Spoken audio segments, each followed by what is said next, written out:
नमस्कार, मी Sainath Sawant. Knowledge gain फाउंडेशनच्या मुलाखतींच्या या मालिकेमध्ये मी आपल्या सर्वांचं मनापासून स्वागत करतो. आतापर्यंत आपलं प्रेम, स्नेह, शुभाशीर्वाद लाभला आहे आणि त्याबद्दल खरोखरच मनापासून आभार.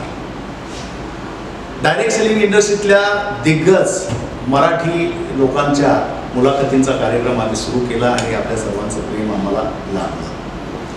बऱ्याच लोकांनी आम्हाला कळवलं आहे की उत्तम कार्यक्रम होतो आहे, काही सूचनाही आल्या आणि त्याप्रमाणे आम्ही त्याच्यावर नक्कीच काम करतो आहे. डायरेक्ट सेलिंग इंडस्ट्रीमधल्या सक्सेसफुल, यशस्वी मराठी वेगवेगळ्या कंपन्यांमधल्या लोकांच्या मुलाखतीचा हा कार्यक्रम घेत असतानाच ज्या काही सूचना आल्या त्याचाच एक महत्त्वाचा टप्पा म्हणून आज आम्ही डायरेक्ट सेलिंग इंडस्ट्रीमध्ये ज्या मराठी लोकांनी स्वतःच्या कंपन्या सुरू केल्या अशा लोकांनासुद्धा या व्यासपीठावर आणण्याचा आम्ही मानस ठेवला आणि त्याप्रमाणे या आजच्या मुलाखतीसाठी एक अशी मराठी व्यक्ती आम्हाला लाभली आहे ज्यांनी या इंडस्ट्रीमध्ये अनेक वर्ष काम तर केलं, अनुभव घेतला, यश पण मिळवलं आणि त्याचबरोबर आता त्यांनी पुढचा टप्पा गाठण्यासाठी स्वतःची डायरेक्ट सेलिंग कंपनी सुरू केली. अशा वेगवेगळ्या मराठी लोकांना तुमच्यासमोर आणून त्यांचा जीवनपट आम्हाला उलगडून दाखवायचाच आहे. पण आमच्या सुदैवाने माझे स्नेही राजेश महालकर सर आज आम्हाला उपलब्ध झालेले आहेत. आज त्यांच्या डायरेक्ट सेलिंग इंडस्ट्रीतल्या अनुभवाचा पट आणि कंपनी चालू केली आहे तर त्याच्यामागे असलेली दूरदृष्टी आज आपण या मुलाखतीच्याद्वारे जाणून घ्यायची आहे. तर आपण त्यांचं स्वागत करूया. स्वागत आहे राजेश सर, धन्यवाद, तुम्ही आम्हाला वेळ दिला आणि आज आपल्याला महत्त्वपूर्ण गप्पा मारायचे आहेत. धन्यवाद. Yes, thank you Sainath sir. नमस्कार. धन्यवाद. नमस्कार मित्रांनो, मी राजेश महालकर आणि सर आज वेळात वेळ काढून आलेत आणि सरांनी ही जी फाउंडेशन चालू केलं आहे नॉलेज गेन अकॅडमी, नक्कीच फार जबरदस्त आहे. सगळ्या लोकांना ग्रो करण्यासाठी ह्याचा फार चांगला फायदा होणार आहे कारण सगळ्यांचे वेगवेगळे अनुभव हे नक्कीच कामी येणार आहेत. तर सर थँक्स पहिलं तुमचं आणि सगळ्या लोकांना ग्रो करण्याची तुमची जी इच्छा आहे त्याबद्दल धन्यवाद. Thank you sir. आज सरांच्याकडून आपल्याला त्यांचा जीवन प्रवास उलगडून पाहायचा आहे. संघर्ष ते यश, अथक प्रवास या सदराखाली त्यांच्याही डायरेक्ट सेलिंग इंडस्ट्रीतल्या प्रवासाचा संघर्ष आपण समजून घेऊया, उमजून घेऊया आणि त्याच्यातून आपण प्रेरणा घेऊया आणि शिकवण घेऊया.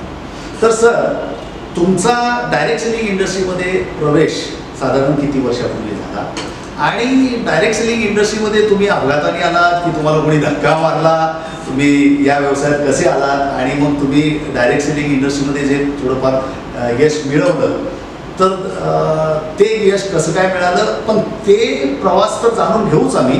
पण त्याही अगोदर तुम्ही ह्या इंडस्ट्रीत येण्यापूर्वी नेमकं काय व्यवसाय किंवा उद्योग होता हेही आमच्या प्रेक्षकांना जाणून घ्यायला निश्चित आवडेल. तर या इंडस्ट्रीत येण्यापूर्वी आपण नेमके काय करत होतात आणि मग या इंडस्ट्रीमध्ये तुमचा प्रवेश कसा झाला याच्याबद्दल जरा प्रकाश टाकला तर बरोबर. ॲक्च्युली डायरेक्ट सेलिंगमध्ये मी आलो 2006 ऑक्टोबरमध्ये. अच्छा. आणि साधारण 18 वर्ष. साधारण 18 वर्ष झाली. आणि सुरुवात माझी जर बघितली तर ॲक्च्युली मी खेडेगावातलाच आहे. वडील शिक्षक होते आणि त्यामुळे फिरता दौरा असायचा आमचा, कारण शिक्षकांचा प्रवास तसाच असतो. आणि मग 10वी झालं म्हणजे जिथे बदली तिथे बिंजवाचं विराट. परफेक्ट आहे. आणि मग 10वी झाली माझी. 10वी नंतर ITIला गेलो मी, कारण त्यावेळेला ट्रेंड ITIचा होता. एक तर DED किंवा ITI दोनच ऑप्शन असायचे. वडील शिक्षक होते त्यामुळे DED नको असं वाटायचं. ओके, मग ITI केला. आणि मग हे वडिलांना वाटायचं की तुम्हाला वाटायचं? ॲक्च्युली वडिलांना वाटायचं शिक्षक व्हावं, पण मला वाटत होतं टेक्निकलमध्ये जावं. ओके, आणि मग त्या पद्धतीने मग ITI केला. घरच्यांचं फिक्स होतं, मी ॲक्च्युली सगळ्यात लहान मुलगा त्यामुळे ह्यांनी नोकरीच करावी. ओके, आणि मग नोकरीच्या पर्पजने DED किंवा ITI असे दोनच ऑप्शन त्यावेळेला उपलब्ध होते. ITI केला, त्यानंतर अप्रेंटिसशिप केली, त्यानंतर मग जॉबला लागलो. कारण प्रत्येक जण पहिलं काय शोधतो? नोकरी. आणि तशी मी पण नोकरी शोधली, मिळवली. 4 वर्ष मी सर्व्हिस केली ठाण्याला बरं हां ब्लेड कंपनीमध्ये, पनामा ब्लेड्स फेमस कंपनी, तिथे 4 वर्ष जॉब केला आणि त्यानंतर मग मी पेणला शिफ्ट झालो. ओके. आणि मग पेणला पण मल्टीनॅशनल कंपनीमध्ये मी जवळजवळ 14 वर्ष नोकरी केली. म्हणजे हा माझा नोकरीचा प्रवास होता. आणि ती कंपनी पेणमध्ये होती? पेणमध्ये कंपनी होती. ओके. जॉन्सन टाईल्स म्हणून.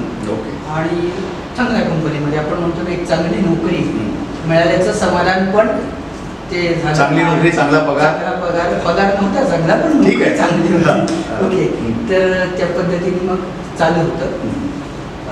डायरेक्ट सेलिंग मी करू शकेन असं तर मला सुद्धा वाटलं नसेल. कारण सांगतो, मी ज्या वेळेला डायरेक्ट सेलिंगमध्ये उतरलो त्याच्या आधी मी कुठलाही डायरेक्ट सेलिंगचा प्लॅन ऐकला नव्हता.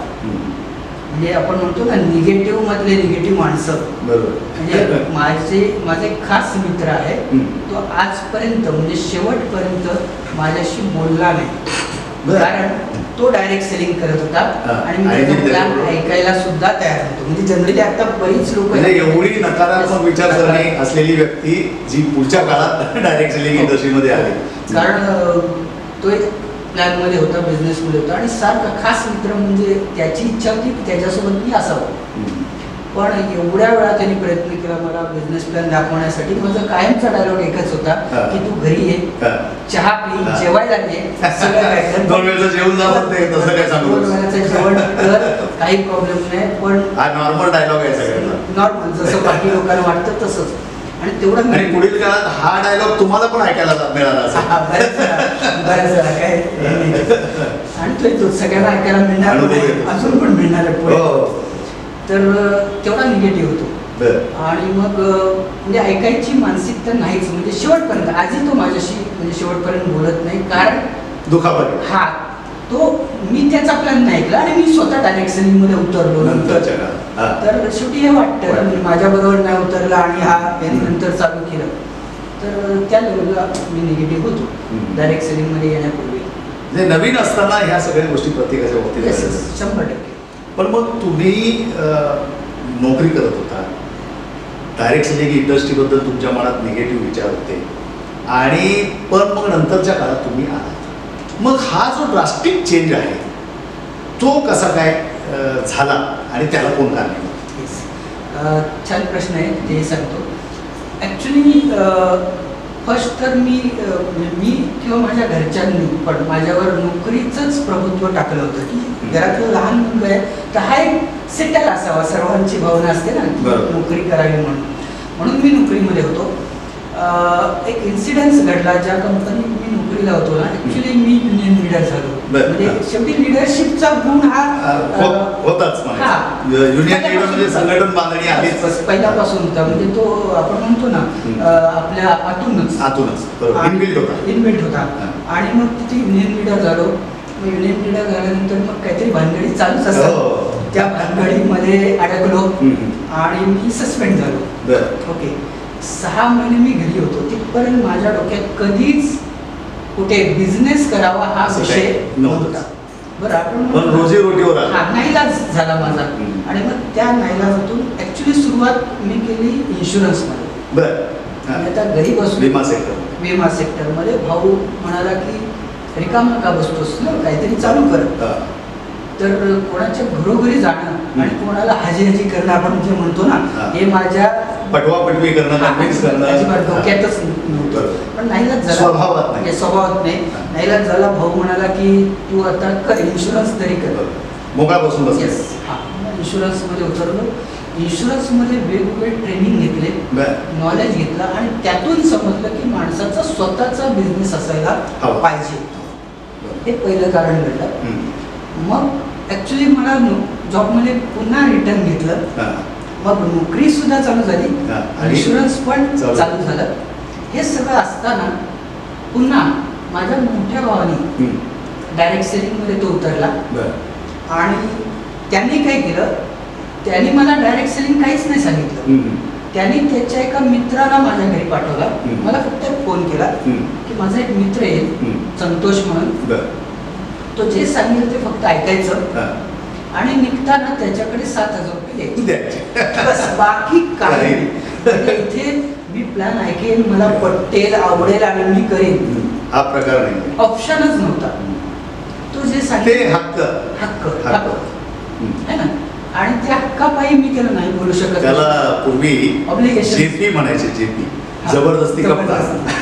जबरदस्ती म्हणजे कप्तान. त्यांनी तसंच फोन केला मला बरं. एकदम क्लिअरली की मी मित्राला पाठवतो, तो जे सांगेल ते ऐक आणि त्याच्याकडे 7,000 रुपये दे.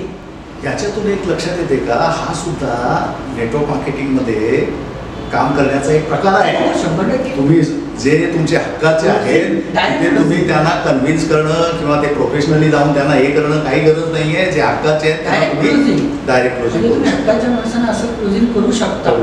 ते भले मूडवर असतील, हाताच्या बोटावर मोजण्यात असतील, पण त्याची सुरुवात तर होते तुमची त्याच्यामुळे.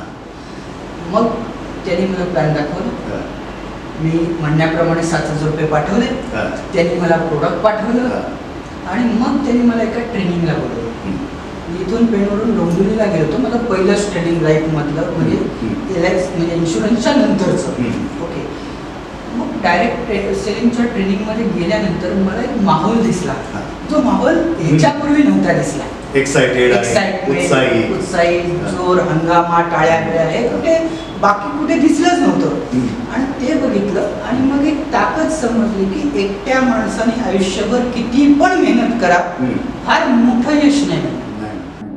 छोटी छोटी स्वप्न एकटा माणूस पूर्ण करू शकतो, पण जर मोठी स्वप्न पूर्ण करायची असेल तर तुम्हाला नेटवर्क शिवाय किंवा माणसांशिवाय पर्याय नाही. कुठलाही बिझनेस असो, है ना, ट्रेडिशनल बिझनेस मध्ये जरी आपण गेलो तरी तुम्हाला माणसं पाहिजेत, राजकारणात गेलो तरी माणसं पाहिजेत, आणि डायरेक्ट सेलिंग मध्ये पण माणसं पाहिजेत. मग माणसं बिझनेस मोठा करतात हे मला त्या ट्रेनिंग मध्ये लक्षात आलं आणि मग तिथे मी डायरेक्ट सेलिंग मध्ये खऱ्या अर्थाने उतरलो. अशा प्रकारे तुमच्या बंधूंमुळे तुमचा या डायरेक्ट सेलिंग इंडस्ट्रीमध्ये प्रवेश झाला. मारून उठूनच आणलं असं म्हणूया तात्पुरतं. पण मग तुम्ही ट्रेनिंगला गेला, तिथला माहोल पाहिला, तुम्हाला हे वेगळं वाटलं काहीतरी. आता ह्या सगळ्या याच्यामध्ये तुमची रुची आली, वाढली आणि मग तुम्ही कामाला सुरुवात केली. तुम्ही ऑलरेडी युनियनचं काम करत होतो, संघटनेचं काम करत होतो. मग ते संघटनेचं काम करत असताना तिथं जे नेतृत्व गुण तुम्हाला लाभले होते किंवा ते जे काही अनुभवातून, त्याचा इथे तुम्हाला काही फायदा झाला का? हो सर, नक्कीच. शेवटी बघा, लिडिंग घेणं डायरेक्ट सेलिंग मध्ये तेच तर महत्वाचं आहे, दुसरं काय. बरोबर. की प्रत्येक जण आपण म्हणतो ना इंडिव्हिज्युअल डिस्ट्रीब्युटर बनतो, म्हणजे त्याने लिडिंग घेतलं तर तो मोठा असतो. आणि ह्या कोणाचा मला फार फायदा झाला, म्हणजे आणि तेच मी केलं. मी स्वतः लिडिंग घेतली कारण माझे अपलाईन सगळे होते ऍक्च्युली बाहेर पेंडला, सॉरी डोंबिवलीला, आणि मी राहतो पेंडला. इकडे कोणच अपलाईन नाही माझं. म्हणजे सुरुवात जर बघितली ना तर अपलाईनला मी आठवड्यातून एकदा बोलवणार, मग आम्ही सोबत फिरणार आणि मग ते करणार. मग नंतर असं वाटलं हे किती दिवस ना, त्याला स्पीड कसं येणार ना. मग अपलाईन राहू द्या ना, आपण आपलं काम करूया आणि मग आपण रोज काम करायला चालू केलं. हा निर्णय घेण्यासाठी तुम्हाला त्या कंपनीत युनियन लीडर असल्याचा आणि पुढे होऊन काम करण्याचा, आघाडीने काम करण्याचा, त्या सवयीचा इथे तुम्हाला फायदा झाला असं म्हणायला. 100%. त्याचं थोडंफार त्याचं श्रेय तिथे आहे. आणि त्याला अजून एक गोष्ट मी सांगेन, त्यानंतर मी एक 2007 मध्ये एक अजून एक स्पेशल ट्रेनिंग घेतलं, LDB सारखं ट्रेनिंग, लिडरशिप डेव्हलपमेंट ट्रेनिंग. आणि ते ऍक्च्युली माझ्या आयुष्याला एक टर्निंग पॉईंट ठरलं, कलाटणी देणारं ठरलं. कारण ते 3 दिवसाचं ट्रेनिंग होतं. एकदम फ्री माइंडने आपण तिथे गेलो, लोणावळ्यामध्ये छान वातावरणामध्ये, आणि पॉवरफुल ट्रेनिंग मिळालं आणि नेटवर्कची ताकद समजली. आणि ऍक्च्युली नुसती नेटवर्कची ताकद नाही समजली तर आपल्या आयुष्यात गोल्स कसे असावेत, गोल कसे लिहावेत, आणि ते गोलबुक म्हणजे आता काही लोकांनी ऐकलं असेल पण ते आजमावलं नसेल, ते मी आजमावलं. आणि काही म्हणजे तुम्ही प्रत्यक्ष गोलबुक बनवलं, जे शिकवलं गेलं त्या पद्धतीने 2007 मध्ये मी गोलबुक बनवलं. आणि मग त्याच्यावर काही स्पिरिच्युअल गोष्टी केल्या गेल्या, मेडिटेशन्स आणि व्हिज्युअलायझेशन जी गोष्ट आहे ती तिथे मी शिकलो, वापरला. आणि तिथून माझ्या लाईफला पहिलं गोल चालू झालं, म्हणजे माझी फर्स्ट फॉरेन ट्रिप मी तिथे तुमचं लक्ष होतं आणि ते तुम्ही साध्य केलं. गोलबुक तुम्ही बनवलं, त्याच्यामध्ये अनेक गोल्स हे केले असतील, तर त्या गोलबुकातले साधारण किती % तुमचे गोल्स आतापर्यंत तुम्ही अचीव्ह केले? पर्सेंट वाईज म्हणतो मी. 20% माझे जवळजवळ ना 75-80% गोल कम्प्लीट झाले. याचा अर्थ गोलबुकचा वापर 100% होतो. 100% होतो, कारण ते तुम्हाला जागा ठेवतं. आणि तर तुम्ही परदेशात गेला, त्या LDPमुळे तुमचा विचारसरणी बदलायला मदत झाली, तुमच्या अंगभूत ते गुण होतेच, त्याला एक निखार आला आणि मग तुम्ही जी काही पहिली जी कंपनी तुमच्या बंधूंमुळे केली त्याच्यामुळे तुम्ही चांगल्या अचिव्हमेंट केल्या, परदेश गमनाचा तुम्हाला योग आला, तुमची आर्थिक स्थिती पण बदलली असेल. नक्कीच. मग तो कंपनीतला पगार आणि इथलं उत्पन्न त्याच्यामध्ये काही तफावत होती का? सर, ज्या वेळेला कंपनीत ॲक्च्युली कंपनी मोठी होती पण पगार लहान होता. कारण मी शेवटी ITI केला होता, मी काही डिग्री डिप्लोमा केलेला नव्हता, तर सॅलरी कमीच होती. ज्या वेळेला मला असं वाटलं की आता मी नेटवर्कमध्ये चांगलं इन्कम घेतोय, ओके, माझं तिथलं इन्कम सॅलरीच्या जवळजवळ डबल पोचायला लागलं, त्यावेळेला मी नोकरी रिझाईन पण केली सर. आणि माझ्या गोलबुकमधलंच ते टार्गेट होतं. म्हणजे 2007 मध्ये मी गोलबुक लिहिलं आणि मी तारीख टाकली होती की 2011 मध्ये मला नोकरी रिझाईन करायची आणि रिझाईन केलं. त्याच तारखेला मी रिझाईन केली आणि मग त्यामुळे काय होतं, माझा बराच टाइम वाचला. कारण कसं होतं, सुरुवातीला नोकरी, इन्शुरन्स आणि मग नेटवर्क मार्केटिंग, डायरेक्ट 3 त्यातल्या एकातून तुम्ही मुक्त झाला, त्यामुळे दोन माझे 8 तास वाचले रोज. आणि त्यामुळे ते तुम्हाला जास्तीत जास्त वेळ देता आला आणि तुम्हाला तो जो दुप्पट पगाराच्या दुप्पट उत्पन्न झालं, मग पूर्ण वेळ दिल्यानंतर अजून त्याच्यात वाढ झाली असेल. 100%. आणि हे उत्पन्न कधी कधी मी नोकरीमध्ये घेईन अशी कल्पना कधी केली होती सर? पॉसिबलच नाही. डायरेक्ट सेलिंग मध्ये जे मी ठीक आहे कंपनी ओनर आहे, पण ज्या वेळेला मी नेटवर्किंग करत होतो, जे मी डायरेक्ट सेलिंग मध्ये इन्कम घेतलं ना, मला असं म्हणजे ठाम माझा दावा आहे की मी आयुष्यात कुठलीही नोकरी केली असती म्हणजे माझ्या लायकीप्रमाणे आपण म्हणू ना, कारण माझं ITI होता, शैक्षणिक पात्रतेप्रमाणे मला आयुष्यात कधीच ते इन्कम आलं नसतं, कधीच. ते आपण कल्पना पण केली नसती आपण, तेवढा इन्कम पर्यंत आपण पोहोचलो. आणि एक वेगळं विश्व तुमच्यासमोर, स्काय इज द लिमिट हे शब्द कानावर पडायला लागले की अरे आपण आकाशाला गवसणी घालू शकतो. एरवी सामान्य माणूस म्हणून हे विचार करताना सुद्धा अंगाचा विचारच करत नाही. अंतरून बघून पाहून जास्त हवेत. तर या सगळ्या परिस्थितीत तुम्ही मात्र भरारी घेतली, त्याचं श्रेय तुमच्या बंधूंना तर आहेच. आणि ती जी तुम्हाला जी पहिली संकल्पना मिळाली त्या संकल्पनेला डायरेक्ट सेलिंग इंडस्ट्रीमध्ये आज अनेक कंपन्या भारतात आलेल्या आहेत. काही मोजक्या कंपन्या आज टिकून आहेत, तसे रोज कंपन्या येतात आणि बंद होतात, हे काय आपल्याला नवीन नाही. पण डायरेक्ट सेलिंग इंडस्ट्रीमध्ये सर प्रशिक्षणाचं किती महत्त्व आहे तुमच्या लेखी? सर, प्रशिक्षणाचं सगळ्यात जास्त महत्त्व आहे. कारण मी जसं तुम्हाला म्हटलं, मी पहिला ॲक्टिव्ह कुठे झालो तर मी जेव्हा ट्रेनिंगला एका गेलो तेव्हा, बरं. सेकंड मी जेव्हा LDPला गेलो तेव्हा खऱ्या अर्थाने माझ्या डोक्यात विजन फिक्स झालं, बरं. आणि ते जर नसतो चित्र क्लिअर झालं, माझा गोल क्लिअर झाला. शेवटी लाईफमध्ये जर गोलच नसेल तर माणूस काय पुढे जाणार? ते माझं ट्रेनिंगमध्ये क्लिअर झालं. कदाचित मी ट्रेनिंगमध्ये गेलो नसतो तर मी ठीक आहे ना, डायरेक्ट सेलिंगमध्ये आलो असतो, महिन्याला 5-10 हजार रुपये. अनेक लोक तेच विचार करतात की महिन्याला 5-10 हजार कमवले, 20,000 आले, आपल्याला आपला घर खर्च थोडासा चालला, तर त्याच उद्देशाने राहिलो असतो ना, मोठ्या लेवलचा विचारच केला नसता. कारण त्यामुळे प्रशिक्षण फार महत्त्वाचं आहे. माझ्या मते 50% महत्त्व मी त्याला देईन. प्रशिक्षण म्हणजे आपले एफर्ट 50%, पण प्रशिक्षण 50% महत्त्वाचं आहे सक्सेसफुल होण्यासाठी. आणि त्या एफर्ट्सला सुद्धा प्रशिक्षणाची जोड असेल तरच ते एफर्ट म्हणजे आपण नुसतं अंमली करतो, स्मार्ट वर्क आणि हार्ड वर्क. प्रशिक्षणामुळे आता आपण टिपिकल मराठी माणसं, तुम्ही काय मी काय, आपल्या आई वडिलांनी काय सांगितलं, चांगला शिक, मोठा साहेब. मोठा साहेब म्हणजे काय, मोठी नोकरी कर. या नोकरीच्या जडणघडी, विचारांच्या जडणघडीतून बाहेर काढायला हे प्रशिक्षण कामाला येतं. फार महत्त्वाचं. आणि मग तो, कारण मी तिथे गोल ते ट्रेनिंगमध्येच घेतलं ना की जॉब रिझाईन करायचा, म्हणजे निर्णय घेतला. त्या ट्रेनिंग. मग पूर्वीचे राजेश महालकर नोकरी करणारे, भले ते युनियन लीडर असतील, कदाचित युनियन लीडर म्हणून राडेबाज पण असतील, आणि आत्ताचे राजेश महालकर हे कोटबीट घालून आहे, याच्यामध्ये काय तफावत नजर येते? सर भरपूर फरक पडला तो, कारण तेव्हाचा मी आणि आत्ताचा मी याच्यात जमीन आसमानचा फरक पडला नॉलेजमुळे. आणि वेगवेगळ्या गोष्टी आपण शिकलो, कसं रिॲक्ट करणं तिथपासून सुरुवात होते. कारण मी जिथे युनियन लीडर होतो तिथे रिॲक्शन वेगळ्याच होत्या. म्हणजे ते समजू शकतो, कुठली घटना झाली तर त्याच्यावरची रिॲक्शन ही जमीन आसमानचा फरक होता. आपल्याला राग येणं, आपल्या स्वभावातला फरक, हा मेजर ट्रेनिंगमुळे फरक मिळाला. आणि पूर्ण पर्सनॅलिटीमध्ये चेंज झाला त्याच्यामुळे. आणि तो चेंज झाल्यामुळे आपण तो चेंज लोकांमध्ये आणूच शकतोय आता. हा फरक झाला ना, नाहीतर शेवटी डुप्लिकेशन आपलंच होणार आहे. मंकीशी मंकी. Yes yes. त्यामुळे हे फार महत्वाचं आहे. म्हणजे त्या प्रशिक्षणामुळे आचरणात फरक पडला. हो. आणि विचार बदलतात, आचार बदलतात, सगळं चेंज होतं, माणूसच चेंज होतो.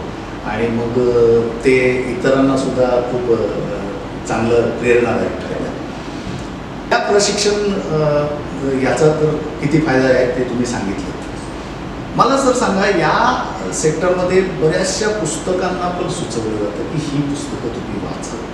आता काळाच्या ओघात काय झालंय, वाचन संस्कृती थोडीशी लोप पावत चालली, आणि मुळात काही लोकांना वाचायचा म्हणजे कंटाळाच असतो. पण अशा स्थितीत सुद्धा काही पुस्तकं प्रशिक्षक सांगत असतात की तुम्ही ही पुस्तकं वाचली पाहिजेत. रोज उठल्यानंतर 1-2 पेजेस तरी वाचले पाहिजे, 1-2 पॅरेग्राफ तरी वाचलं पाहिजे, जेणेकरून तुमच्या बॅक ऑफ द माइंड ते दिवसभर हे राहील आणि त्याचा तुमच्या आचरणात, विचारात फरक पडेल. तर अशी कोणती चांगली पुस्तकं जी माणसाच्या आचरणात बदल घडवतात, विचारसरणीत बदल घडवतात, अशी कुठली चांगली पुस्तकं तुम्ही आमच्या प्रेक्षकांना सुचवाल का, की बाबा त्यांनी ही वाचली तर त्यांच्या जीवनात त्यांना पुढे जायला मदत करते? येस, प्रश्न चांगला आहे सर तुमचा. ॲक्च्युली वाचनाची आवड असायला पाहिजे. माझं वाचन थोडंसं कमी आहे, म्हणजे हे मी मान्य करतो, पण खरं ते गरजेचं आहे. नक्कीच मी पुस्तक सुचवीन पण. आणि किंवा एखाद्या असं कुठल्या पुस्तकाने तुमच्यावर प्रभाव पाडलाय का जो तो? जसं मी 2007 मध्ये ज्या वेळेला सुरुवात केली, तर माझ्या आवडीचं पुस्तक आहे, मराठी माणसाचंच पुस्तक आहे, आणि ते लोकलच पुस्तक मी सजेस्ट करेन. मी विजेता होणारच असं एक पुस्तक आहे, उमेश कणकवले सर. ओके. आणि ते ऍक्च्युली नवीन माणसासाठी फार चांगलं आणि प्रेरणादायी पुस्तक आहे, आणि आपल्या मराठी माणसाचं आहे. आपल्या मराठी माणसाला आपण मोठं करूया. खरंच ते पुस्तक सुंदर आहे, सुंदर पुस्तक आहे. येस, मी अनेक लोकांना जर काही गिफ्ट द्यायचं असेल तर मी ते पुस्तक गिफ्ट देण्याचंच ते उत्तम आहे. म्हणजे मी तर म्हणतो कोणाच्या लग्नात काही ते पाकिट देण्यापेक्षा पुस्तक दिलेलं केव्हाही बरं, नाही का? तर हे झालं डायरेक्ट सेलिंग इंडस्ट्रीमधला तुमचा प्रवास, आणि त्याच्यात तुमच्यात झालेला आमूलाग्र बदल, आणि त्याचं कारण प्रशिक्षण, आणि काही मोजक्या चांगल्या पुस्तकांनी टाकलेला प्रभाव. आता हे सगळं व्यवस्थित सगळं चांगलं चाललेलं असताना हजारो कंपन्यांची डायरेक्ट सेलिंगमध्ये भरमार होत असताना, त्या रोज येत आहेत, रोज जात आहेत असं असताना, आणि त्यामुळे वातावरण निगेटिव्ह होत असताना, आपली एक स्वतःची कंपनी आपण सुरू करावी आणि आपण त्याच्यात पुढे अग्रेसर व्हावं. मुळात मराठी माणूस धंद्यात पडत नाही, आणि पडला तर तो तोंडावर पडतो, कारण धंद्याची गणित आपल्याला जमत नाहीत, आपण सरळ मार्गी माणसं. आणि तरीसुद्धा तुम्ही एक डायरेक्ट सेलिंग इंडस्ट्रीतली कंपनी चालू करण्याचा धारिष्ट्य केलं, तर ह्याच्यामध्ये नेमकी काय प्रेरणा होती किंवा काय विचार होते, आणि आज तुमच्या कंपनीला किती वर्ष झाली या चालू ठेवून, त्याच्याबद्दल पण आमच्या प्रेक्षकांना थोडंसं. फार छान सर हा प्रश्न आहे, आणि महत्त्वाचा प्रश्न आहे, कारण शेवटी मी नेटवर्किंगमध्ये आज गेली 14 वर्ष मी नेटवर्किंग केलं, आणि त्यानंतर मी स्वतःची कंपनी चालू करण्याचा एक निर्णय घेतला. तर तो का, याच्या मागचं कारण, आणि ॲक्च्युली हे एक शिवधनुष्य आहे म्हटलं तर. अगदी बरोबर. आणि ज्या वेळेला मी नेटवर्किंग करत होतो त्यावेळेला मी अनेकांना हे सल्ले द्यायचो. ओके. सल्ले असे असायचे, बघा सिंपली प्रश्न होता की हत्तीवर बसून फिरायचा जर आपल्याला शौक असेल, हत्तीवर बसून फिरायचा जर शौक असेल तर हत्ती विकत घेणं चांगलं की हत्ती भाड्याने घेणं चांगलं? बरोबर. काय येतं उत्तर मॅक्झिमम? भाड्याने घेणं चांगलं. बरोबर आहे. म्हणजे रेडीमेड कंपनी असेल त्या कंपनीमध्ये काम करून रेडीमेड पैसा मिळवणं हे डोक्याला हेडेक नाही. येस येस, डोक्याला हेडेक नाही. आणि हे उदाहरण मी अनेक लोकांना द्यायचो जेव्हा डायरेक्ट मी नेटवर्किंग करत असताना नेटवर्किंग हे सोपं आहे आणि मी तेच करत होतो. 14 वर्ष मी ते केलं. कारण हत्ती विकत घेणं म्हणजे हत्तीला पोचणं आहे. बरोबर. ओके. आणि हे फार जिकरीचं काम आहे. अगदी बरोबर. पण नाईलाज झाला आणि शेवटी मी हत्ती विकत घेतला. एक टर्निंग पॉईंट आला आणि मी हत्ती विकत घेतला. बघा, नेटवर्कमध्ये मी काम करताना चांगले अनुभव पण येतात, वाईट अनुभव पण येतात. जसं मी म्हटलं, मला चांगले अनुभव सुद्धा आले, पण मला काही वाईट अनुभव सुद्धा आले. आणि ह्या वाईट अनुभवातून शिकायला मिळालं की नाही, आपल्याला जशी पाहिजे तशी एक कंपनी उभी करता आली पाहिजे, किंवा आपल्या लोकांना जसं पाहिजे तशी एक कंपनी उभी राहायला पाहिजे. ती तुम्ही जबाबदारी म्हणून जबाबदारी म्हणून, कारण कंपनी काढण्याची हौस म्हणून नव्हती. जी कर्तव्य भावना किंवा जी कंपनी कडून जे अपेक्षित लोकांच्या आपल्यासोबतच्या असलेल्या अपेक्षा, आपल्यासोबत जी लोक 14-15 वर्षापासून जी सोबत असतात, तर त्यांच्या ज्या अपेक्षा आहेत त्या कुठेतरी पूर्ण करता याव्या म्हणून हा निर्णय घेतला. आणि त्याला अजून एक कारण पण आहे सर. ज्या वेळेला लॉकडाऊन झालं 4 वर्षापूर्वी, लॉकडाऊन झाल्यानंतर थोडासा मी विचार केला सर. वेळ मिळाला प्रत्येकाला, तिथपर्यंत आपण धावपळीत होतो, वेळ मिळाला विचार करायला. विचार मी एवढाच केला सर, मी इथला विचार केला. मी कुठलाही ऑल इंडियाचा विचारच नाही केला.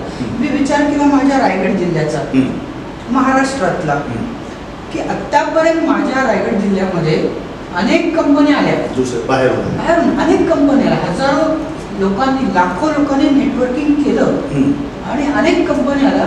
मग रायगडमध्ये किती लोकांचं खरोखर लाईफ चेंज झालं. आपण म्हणतो ना, नेटवर्कला म्हणतो लाईफ चेंजिंग ऑपॉर्च्युनिटी. बरोबर आहे.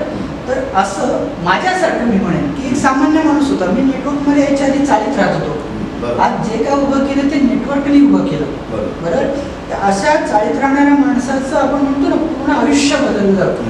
तर असे माझ्यासारखे रायगडमध्ये किती लोक असतील, कंपनी कुठली असो. बरोबर. हा मी सर्वे केला सर लॉकडाऊनमध्ये. माझ्या लक्षात आलं की असे 100% आयुष्य बदललेले अख्ख्या रायगड जिल्ह्यात फक्त 10 ते 12 लोक. हाताच्या बोटावर मोजणे एवढे काम भरपूर लोकांनी केले. हा 5-10 हजार 25,000 अनेक लोकांनी कमवले, 50,000 पण कमवले असतील. पण आयुष्य बदलून जाईल एवढा पैसा आपण म्हणतो ना, प्रॉपर्टी बनेल, ट्रान्सफॉर्म झालं. असे हाताच्या बोटावर मोजण्यास लोक होते. आणि मग माझं एक कारण लक्षात आलं. जसं ज्यावेळेला बघा विचार करतो आपण, स्टडी करतो, तर कारण लक्षात आलं. आजपर्यंत काय झालं सर, अनेक कंपन्या बाहेरून आल्या, दिल्लीतून आल्या, गुजरातमधून आल्या, चेन्नईवरून आल्या, केरळमधून आल्या. बरोबर आहे. आपल्यापर्यंत पोहोचायला सर 7-8 वर्ष गेली, 10 वर्ष गेली. आणि मग आपण 10 वर्षानंतर प्लॅटफॉर्म मिळाल्यावर मर काम केलं. बरोबर. करोडपती सर सगळ्याच कंपन्यांमध्ये झाले. सॅल्यूट आहे सर्व कंपन्यांना, शेवटी त्यांचं विजन सगळ्यांचं मोठं आहे. बरं. कुठली कंपनी वाईट नसते. बरं. सगळ्या कंपन्यांनी करोडपती बनवलेत. आज एक कंपनीच्या नावावर 100 करोडपती सुद्धा आहेत. अशाही कंपन्या. पण चित्र हे दिसलं की माझ्या रायगडमध्ये किती करोडपती आहेत. बरं. माझ्या जिल्ह्यामध्ये. मग मला बाहेरचं काय जगाचं ओरडून सांगायची गरज आहे. माझ्या इथे किती अचिव्हमेंट आहे हे जेव्हा बघितलं तेव्हा मला असं वाटलं की इथे फार तुरळक बिझनेस आहे. आणि ह्याचं कारण एकमेव की कंपन्या बाहेरून आल्या. जस्ट इमॅजिन करा सर, आपल्या इथे एक स्ट्रॉंग कंपनी उभी राहिली तर काय होईल. सुरुवातीला कोण स्थानिक येतील, आपली मराठी माणसं येतील. बरोबर. त्याच्याखाली नेटवर्क वाढेल. मग ती भले रायगडमध्ये जाईल, महाराष्ट्रात जाईल, ऑल इंडिया जाईल, आउट ऑफ इंडिया पण जाईल. बरं. जे डायमंड्स करोडपती कुठले लोक होते, स्थानिक लोकांना. मी म्हणेन आपली महाराष्ट्रीयन लोक पुढे जातील. आणि आज त्याचाच अभिमान वाटतो सर. स्टेजवर जाणारी लोक मराठी लोक आहेत आणि ती जाऊन स्टेजवर सांगतात मी एवढे पैसे कमवले, एवढे पैसे कमवले, एवढे. आणि आतापर्यंत आपण बाहेरची लोक बघितली सर्व आहे ना, साऊथ इंडियन तिकडची लोक सांगतात मी करोडो कमवले. मराठी लोकांनी किती पैसे कमवले हा फार महत्वाचा मुद्दा आहे. आणि त्यासाठी सर मी ही कंपनी चालू केली. शिवधनुष्य आहे उचललं. हत्ती विकत घ्यायची गरज नव्हती, तरी पण नाही लागत हत्ती विकत घेतला असं. तर आपल्या मराठी माणसांना प्राधान्य मिळावं, सुरुवातीला ते आपल्या फाउंडेशनला आपल्या जिल्ह्यातल्या लोकांना प्राथमिकता मिळावी या उद्देशाने तुम्ही कंपनी चालू केली. थोडक्यात हत्ती विकत घेतला. आता ह्या इंडस्ट्रीतले जे जुने ते लीडर्स तुम्हाला भेटत असतील, बऱ्याचदा ते कंपनी चालकाकडे एका वेगळ्या नजरेने बघत असतात की बाबा यांनी हत्ती विकत घेतला आहे, चाऱ्याची काय व्यवस्था आहे, उद्या हत्ती पोसायची क्षमता आहे का, याचा दुसरा अर्थ की कंपनी चालवण्याची क्षमता, मग ती आर्थिक असेल, बौद्धिक असेल, तुमचं सरकारी कामांमध्ये तुमचं प्रशासनिक असेल ॲडमिन लेवलला, तर या बाबतीत तुम्ही काय विचार करून ठेवला आहे आणि तो चारा तुमच्याकडे पुरेसा आहे का? Yes sir. सगळ्यात महत्त्वाचं तर बघा, हत्ती विकत घेणं एक वेळ सोपं आहे, पण चारा का पाहिजे, हा चांगला प्रश्न आहे तो. बघा, मी ज्यावेळेला ट्रेनिंग वगैरे वेगवेगळ्या केल्या तेव्हा बिझनेस माइंडमध्ये मी आलो आणि माझ्या डोक्यात एक क्लिअर आहे सर की कुठलाही बिझनेस असो, जगातला कुठलाही बिझनेस किमान 3 वर्ष त्यातून 1 रुपया मिळणार नाही याची ही मेंटॅलिटी ठेवून उतरावं. अगदी बरं. त्यामुळे प्रॉफिट मिळेल लगेच किंवा भरपूर पैसे मिळतील ही अपेक्षा ठेवून तो स्वार्थ झाला, तो स्वार्थ झाला. किंबहुना मी हा डायलॉग मारतो बऱ्याच वेळा, अनेक लोक आपल्या कंपन्या चालू करताना हा विचार करतात की गाजराची पुंगी वाजली तर वाजली, नाही तर मोडून काढली, आणि लोक 2-3 महिन्याच्याच उद्देशाने, म्हणजे माझ्यासोबतच सांगतो ना, मी ज्या दिवशी कंपनी चालू केली तेव्हा माझ्याच 3-4 मित्रांनी कंपनी चालू केली होती त्याच वेळेला. आज त्या कंपन्या नाही आहेत, कारण ते विजनच घेतलेलं नसतं. ठीक आहे ना, चालून बघून चाललं नाही चाललं. आपण सर तसं नाही, आपण लॉंग टर्मचंच विजन घेऊन उतरलो. त्यामुळे चारा म्हणजे आपल्याला माहितीच आहे ना, 3 वर्ष तर त्याला पोचणंच आहे कम्प्लिटली. त्यामुळे ती सगळी व्यवस्था आणि ऑलवेजच मी होतो कोण आणि झालो कोण. तर जे काही कमवलं कुठून कमवलं, तर नेटवर्क इंडस्ट्रीमधूनच कमवलं, तर त्याच्यासाठी मला पुन्हा हे खर्च करायला लागले तर काहीच वाईट वाटत नाहीये. त्यामुळे जे कमवले ते त्यासाठीच मी कमवलं असं मी समजून चाललो आणि आपला हा बिझनेस सेटअप उभा केला.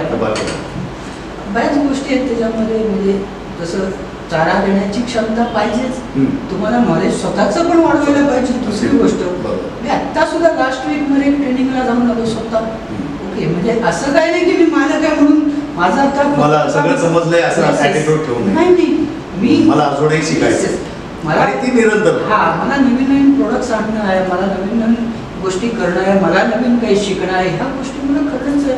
ॲडमिन मला सांभाळणं आहे, मला गव्हर्नमेंटचे टॅक्सेशन भरणं आहे, ह्या सगळ्या गोष्टी तेवढ्याच महत्त्वाच्या आहेत. गव्हर्नमेंटच्या गाईडलाईन्स असतील, ह्या रूल्स सगळ्या असतील, गोष्टी तेवढ्याच महत्त्वाच्या आहेत आणि ते करून मला लोकांना मोठं करायचं. तर ऑलवेज 4 वर्ष पूर्ण झाली, सुरुवात केली होती तेव्हा अनेक लोकांनी मला सल्ला दिला होता. जे माझे मित्र होते, जे कंपनी सल्ला देत होता, मी सल्ला देतो तसं मला सुद्धा ते सल्ले मिळाले. लोकांनी सल्ला दिला की राजेश काय नाही, 3 महिने 6 महिने एवढंच असतं. तर मी म्हटलं नाही, कारण मी तू विचारच केला नाही ना, पहिल्या डोक्यात फिटच आहे की 3 वर्ष तर काही मिळणार त्याच्यावरून आठवलंच मध्ये जरा टोकतो, सॉरी, 3 वर्ष काही मिळणार नाही, मान्य आहे. तुम्ही पैसे कमवले, तुम्ही व्यवस्था केली असेल, ठीक आहे. त्या पैशातून तुम्ही इतरही काही व्यवसाय उभे केलेत का की जेणेकरून कुठेतरी तुम्हाला हे झालं तर सेटबॅक बसला तरी बाबा तुमचं हे निर्विघ्नपणे आयुष्य पुढे चालत नाही, तर असं काही? हो, हा ॲक्च्युली फार महत्त्वाची गोष्ट आहे. अनेक नेटवर्कच्या लीडरना मी हे सांगेन, कारण मी अनेक लीडर बघितले ज्यांनी लाखो करोड रुपये कमवले, पण त्यांनी ती लाखो रुपये कमवले जिथपर्यंत ते स्ट्रॉंगली लीडर आहेत. ओके, एक्झाम्पल, एखाद्या कंपनीचं काय झालं की त्याच्यानंतर त्या लीडरची अवस्था एकदम वाईट झालेली पण मी पाहिली. बरोबर, अनेक लोक मी पाहिले आजही आहेत, कारण त्यांनी त्याचं कुठेतरी दुसरं साधन किंवा कुठेतरी त्याची एक सेकंड ऑप्शन उभा नाही करून ठेवला. तर मी ह्या गोष्टी केल्या सर, कारण शेवटी मी फायनान्शियल प्लॅनर होतो, मी इन्शुरन्समध्ये त्यामुळे मी तेही शिकलो होतो की आलेल्या पैशाचं कुठेतरी नियोजन करणं. तर अशा काही ॲसेट्स आपण बनवल्या, उभ्या केल्या की त्या आपल्याला पडत्या काळात सुद्धा उपयोगी पडू शकतात आणि त्या मी नक्की केले. आणि माझं सर्वांसाठी हे सल्ला असेल की प्रत्येकाने आलेले जे इन्कम आहे ते कुठेतरी आणखी मार्गी लावावं, म्हणजे त्याच्यातून सुद्धा निर्माण व्हावं, दुसरं उत्पन्न पण एकाच उत्पन्नावर अवलंबून राहू नये. म्हणजे तो एक तुमचा सपोर्ट आहे की बाबा तुम्ही 3 वर्ष तो जो संयम बाळगला आहे की 3 वर्षात बाबा मला 1 रुपया जरी मिळाला नाही तरी मी कंपनी चालू ठेवणार, आणि तुम्ही ठेवली 4 वर्ष झाली आणि आता तुमच्या कंपनीतले अनेक लीडर सक्सेसफुल होताना दिसत आहेत मार्केटमध्ये. तर तो एक सपोर्ट होता. तुम्ही हेच तर आमच्या प्रेक्षकांना महत्त्वाचं आहे ना की बाबा रे पैसा तर मिळतो पण ते पैशाचा योग्य विनियोग तो केला गेला पाहिजे. आणि मग तो होण्यासाठी आता जे प्रशिक्षण मिळतं, बऱ्याचदा मार्केटमध्ये मी बघतोय की लोक उत्साहात असतात, पण उत्साहात असणं ठीक आहे, अति उत्साहात पण दिसत आहे, ओव्हर एक्सायटेड. आणि मग हे केवळ मोटिवेशन हे टिकाऊ राहतं का, टिकतं का, ही प्रॉपर एज्युकेशनच माणसाला कडेपर्यंत टिकायला मदत करतं. याच्यावर तुमचं काय म्हणणं? Yes sir. मोटिवेशन आणि नॉलेज ह्याच्यामधले थोडासा फरक मी सांगेन. मोटिवेशन म्हणजे एक प्रकारचा फुगा आहे.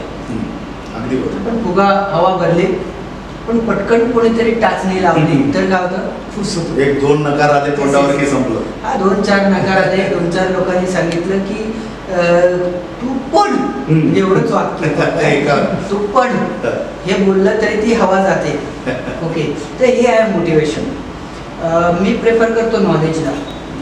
नॉलेज हे कधी वाया जात नाही. म्हणजे आपण लहानपणी सायकल शिकली, आपण शिकलोय, नॉलेज घेतलं, आजही आपण सायकलवर बसलो तर चालवू शकतो. ओके, तर हा मेजर फरक आहे. त्यामुळे अनेकांना मी सल्ला देईन की ठीक आहे मोटिवेशन असावं 20% 25%, पण 70-75% नॉलेजला प्राधान्य द्या. तर ते फार गरजेचं, आणि माझ्या कंपनीमध्ये मी तेच करतो. ते सगळ्यात महत्त्वाचं आहे. कारण आजही मार्केटमध्ये असे अनेक लोक दिसतात की अनेक वर्ष या इंडस्ट्रीमध्ये ते काम करताना दिसत आहेत पण यशस्वी नाही झाले. पण तरीसुद्धा त्यांच्या मनात डायरेक्ट सेलिंग इंडस्ट्रीबद्दल तसूवर सुद्धा शंका नाही आहे. ते नेहमी म्हणतात की अजून आम्हाला यश नाही मिळाले हरकत नाही, पण आमची पूर्ण खात्री आहे की याच इंडस्ट्रीमध्ये आम्हाला यश मिळणार, आणि या इंडस्ट्रीमध्ये यश कमी मिळालं नाही मिळालं तरी माझं नुकसान मात्र 0 झालं आहे. कारण तुमच्यासारख्या लाखमोलाच्या माणसांशी आमचा सहवास आणि असोसिएशन जे मिळालं त्याची गणनाच होऊ शकत नाही असं त्यांचं म्हणणं आहे. तर एकूण काय की बाबा नॉलेज असायला पाहिजे. मग त्यासाठी तुम्ही तुमच्या कंपनीमध्ये तुमची स्वतःची हे आहे सपोर्ट सिस्टम, जी एज्युकेशन सपोर्ट सिस्टम आहे, की तुम्ही मार्केटमधल्या मोटिवेशनल स्पीकर्सची मदत घेऊन तुम्ही तुमचा बिझनेस पुढे रन करताय? सर बघा, मार्केटमधले जे ट्रेनर आहेत त्यांचाही मी सपोर्ट घेतो वेळोवेळी जेव्हा गरजेपुरता, पण सगळ्यात जास्त प्रेफर करतो मी माझी कंपनीची सपोर्ट सिस्टम. ओके, कारण ती फार महत्वाची होती. कारण आपल्या कंपनीमध्ये कशा पद्धतीचं वर्कआउट झालं पाहिजे ते शेवटी आपण प्रॉपरली त्याचं नियोजन करू शकतो. वेगवेगळ्या ट्रेनिंग सिस्टीम माझ्याकडे आहेत. जसं नवीन माणूस आला तर त्या नवीन माणसाचं एक आम्ही प्रोग्राम करतो, त्याला म्हणतो आम्ही माइंड ट्रेनिंग प्रोग्राम.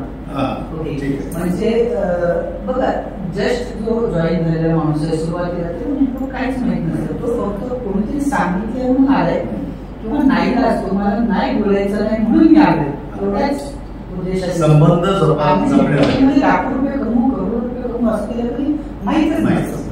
त्यासाठी आपला एक प्रोग्राम असतो जे आम्ही नवीन माणसांशी डिस्कशन करतो आणि त्या डिस्कशनतून त्याला त्याचं विजन मिळून जातं. त्यानंतर त्याला गरजेचं असतं बेसिक ट्रेनिंग. ओके, मग त्या बेसिक ट्रेनिंगमध्ये थोडंसं नेटवर्क मार्केटिंग काय आहे, नेटवर्क मार्केटिंग, आणि मग त्यानंतर व्हाय आपली कंपनी, इथे काय प्लस पॉईंट आहे ते आपण त्याच्यावर क्लिअर करतो. त्यानंतर मग प्रोडक्ट नॉलेज देतो, कारण शेवटी बिझनेस बरोबर प्रोडक्ट पण तेवढेच म्हणतो, तर प्रोडक्टचं नॉलेज पण असणं गरजेचं आहे. आणि त्यानंतर एक माझी स्वतःची सिस्टीम आहे ज्याला मी नाव दिलेलं मिशन डायमंड.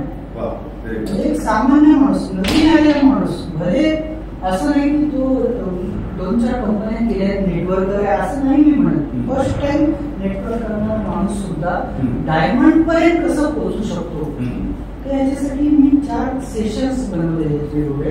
1 डेचे सेशन आहे, दर महिन्याला 1 सेशन, 4 महिन्याला 4 सेशन. ह्या पद्धतीचे असतात. सकाळी 9:30 संध्याकाळी 6 पर्यंत ह्या गुंठेच्या प्रोग्राममध्ये 4 सेशन मध्ये आपण त्याला अगदी त्याचं विजन क्लिअर करणं, ओके का करायचंय, तात्पुरतं नाही करायचंय, 6 महिने वर्षभर करून नाही बघायचंय, ओके लॉंग टर्म विजन त्याचं आपण क्लिअर करतो. त्यानंतर मग त्याला अपॉइंटमेंट कसे घ्यायचे ते झालं. म्हणजे कॉलिंग आपण म्हणतो अपॉइंटमेंट्स मोठं चॅलेंज आहे आणि फार महत्वाची गोष्ट आहे.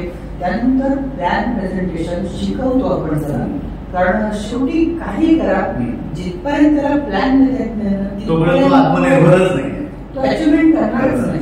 माझा दावा आहे की जी लोक स्वतः प्लॅन करतात त्यांना हक्क आहे करोडपती होण्याचा किंवा डायमंड होण्याचा, आणि जे स्वतः प्रेझेंटेशन देत नाही ते महिन्याला 25-50 हजारापर्यंतच ते टिकू शकतात.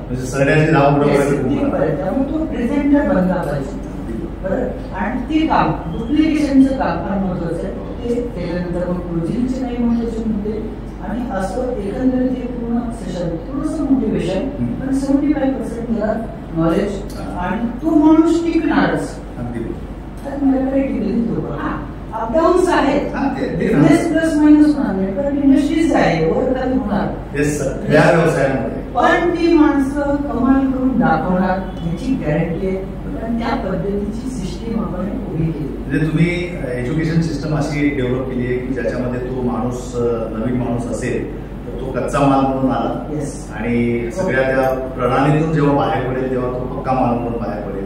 म्हणजे त्यासाठी मला माझं अपडेट करावं लागतं. हा म्हणजे तुम्हाला करण्यासाठी आपल्याला सुद्धा नॉलेज घ्यावं लागतं. हे फार महत्वाचं आहे की आणि ती करत नाही. म्हणजे आपण नॉलेज आहे तेच आपण वर्षानुवर्ष द्यायचं नाही चालत.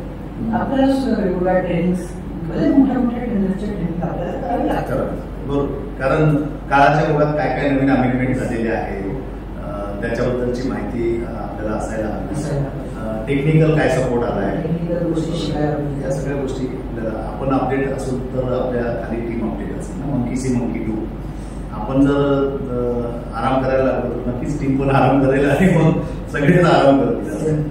तर एकूण तुम्ही स्वतःची यंत्रणा, तुमच्याकडे प्रशिक्षण यंत्रणा आहे जेणेकरून तुमची कंपनी आज बऱ्याचशा ज्या कंपन्या मार्केटमध्ये टिकून आहेत त्यांचा एक सगळ्यात मोठा पॉईंट काय आहे की त्यांची स्वतःची एज्युकेशन सिस्टीम आहे किंवा प्रशिक्षण प्रणाली आहे आणि म्हणून त्यांना हवा तसा ते डिस्ट्रीब्युटरला, वितरकाला एक नेतृत्व गुण प्रदान करतात त्यांना जसं हवं तसं.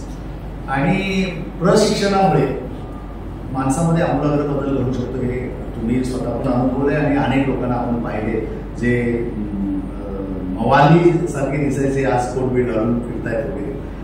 तर हे झालं तुमच्या कंपनीचं टिकण्याचं कारण. गेली 4 वर्ष तुम्ही, कारण तुमच्याकडे पुढे काय 3 वर्ष कसं हे करायचं हे सगळं प्री प्लॅनिंग होतं, म्हणून तुमच्याकडे तुमची कंपनी आज मार्केटमध्ये टिकून आहे. ती पुढे 40 वर्ष टिकेल, 400 वर्ष टिकेल, तुमच्या पश्चात तुमची पुढची पिढी सांभाळेल, सगळं काही करेल. पण हे सगळं सांभाळेल आणि हे करेल हा विश्वास तुमच्यामध्ये आहे. तर तुम्ही त्यासाठी त्या बाबतीत तुमचे काय गोल्स आहे? कंपनी मला कुठल्या पातळीवर घेऊन पोहोचवायचे, कंपनीचं नेटवर्क देश किंवा विदेशापर्यंत कसं पोहोचवायचं आहे, कोणत्या कोणत्या टप्प्यावर कुठे कसं जायचं आहे, याच्याबद्दल तुम्ही काय प्लॅनिंग करून ठेवलंय का? बघा, ज्यावेळेला कंपनी आपण स्टार्ट केली तेव्हा आपण कंपनीचं विजन आणि मिशन ह्या 2 गोष्टी पहिल्या. हे विषय आपण ठरवलं. त्याच्यामध्ये मी ठरवलं की एक सामान्य माणूस सुद्धा नेटवर्क करू शकला पाहिजे. ह्या पद्धतीचा आपला प्लॅन असायला पाहिजे. आणि माझ्या विजनमध्ये तेच आहे की गरीबातला गरीब माणूस सुद्धा नेटवर्कमध्ये इझी येऊ शकतो. त्या पद्धतीने प्रॉडक्ट पॅकेज आणि प्रॉडक्ट डिझाईन केले जॉईनिंग सामान्य माणसाला, सामान्य माणूस हे होऊ शकतो. पहिली स्टेप. सेकंड जे मिशन आहे ते मी ठरवलंय की अनेक लोक मार्केटमध्ये आहेत जे ऑलरेडी त्यांनी नेटवर्कमध्ये कुठेतरी हॅकपाय आले, पण यश मिळत नाही आणि म्हणून नेटवर्क कुठेतरी बदनाम होतो. तर अशा लोकांना इथे येऊन आपल्या डायमंडशिपचा स्टॅम्प पक्का करता येईल. तर ह्या पद्धतीने आपण हे मिशन घेतलं की अनेक लोक जे नेटवर्किंग केले सोडले बरे. माझ्याकडे आज अनेक लोक अशी आहेत ज्यांनी शपथ घेतली होती की ह्याच्या आयुष्यात नेटवर्क करणार नाही किंवा 10 वर्ष नेटवर्क मध्ये आलेच नाही, दूर राहिले आणि ते आता आपल्यासोबत आलेत आणि अचिव्हमेंट करून उभे आहेत. तर हा येस, मार्केटमध्ये जे नेटवर्कचं नाव खराब होते ते चांगल्या होण्यासाठी आपण तो पूर्ण प्रयत्न करतो आणि त्यासाठी त्या सिस्टीम्स आपण ट्रेनिंग सिस्टीम पण लॉन्च केले. आता भविष्यातलं विजन जर तुम्ही म्हटलात तर माझं जे वैयक्तिक सांगेल मी ॲज अ पर्सन म्हणून मी असं ठरवलं की वयाच्या 55 वर्षानंतर मला पैशासाठी रिटायर्ड व्हायचं. माझ्या कामातून मी रिटायरमेंट नाही म्हणते, मला पैशासाठी वयाच्या 55 नंतर रिटायरमेंट घ्यायचे. पैसे दाखव घेणार आहे कारण सिस्टीम पैसा देतो, माणूस पैसा देतो, आपण सिस्टीम तयार करतो आणि सिस्टीम भविष्यात मोठे पैसे देणार आहे. ओके, तो वयाच्या 55 नंतर एक अशा लेवलला मला कंपनी द्यायची आहे की तिथे आपोआप पैसे येत असेल. आणि माझं टार्गेट आहे की 55 नंतर पैशासाठी काम नाही करायचं, पण जो पैसा येईल तो मला सोशल वर्क साठी वापरायचा. म्हणजे तो पैसा मी कदाचित 1 रुपया घेणार नाही त्यातला, हे जे आलेले पैसे. अप्रॉक्सिमेटली माझं मिनिमम टार्गेट आहे की महिन्याला 20 ते 25 लाखाचं सोशल वर्क माझ्याकडून किंवा माझ्या कंपनीतून व्हावं. कारण आपण सामाजिक कार्यासाठी जे आपण घेतोय परत देणं पण आहे आपल्याला. तर सामाजिक कार्यामध्ये महिन्याला कमीत कमी 20-25 लाखाचं सोशल वर्क आपल्या मार्फत, आपल्या कंपनी मार्फत फार मोठे विचार आहेत. आणि हे जर घडलं ना तर मला जे वाटते, आज आपण म्हणतो एखाद्या एरियातला की हा नेता, हा राजकारणी, हा एवढं काय करतो, तो तेवढं काय करतो. मला हे दाखवून द्यायचंय जगाला की एक नेटवर्कर, एक नेटवर्क कंपनी राजकारणापेक्षा मोठं काहीतरी करू शकते आणि हे आपल्याला प्रूव्ह करता येईल आणि ते आपण करणार आहोत. फार मोठं विजन आहे तुमचं आणि त्याला आमच्या शुभेच्छा आहेत. आणि ते ईश्वरचरणी ही प्रार्थना आहे की बाबा तुमच्या हातून 25 नव्हे 50 लाख रुपये दर महिन्याला लोकांसाठी समाजसेवेसाठी फंड जावो आणि तेवढा फंड देण्यासाठी ईश्वराने तुम्हाला ते द्यावं. हेतू अतिशय